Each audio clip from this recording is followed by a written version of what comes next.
कृष्णा नदीच्या पाणी पातळीमध्ये वाढ झाल्यानंतर जसं नदीकाठच्या घरांच्या मध्ये पाणी शिरायला सुरुवात होते, तसंच नदीकाठी असणाऱ्या स्मशानभूमीमध्ये देखील पाणी यायला सुरुवात होते। हे सध्याचं चित्र आहे। जवळपास स्मशानभूमीच्या आतमध्ये पाणी आलेलं आहे।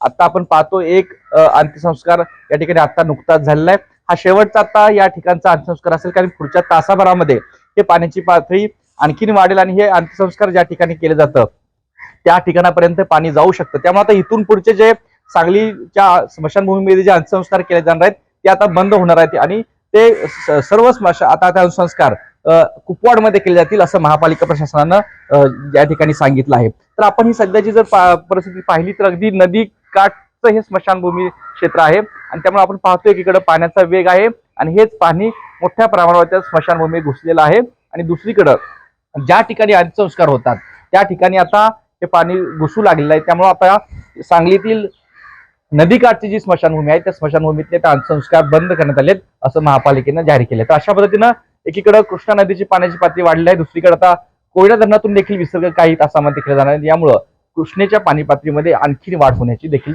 शक्यता दिसून येते। कॅमेरा पर्सन योगेश सोबत कुलदीप माने, एबीपी माझा, सांगली। एबीपी माझा, उघडा डोळे बघा नीट।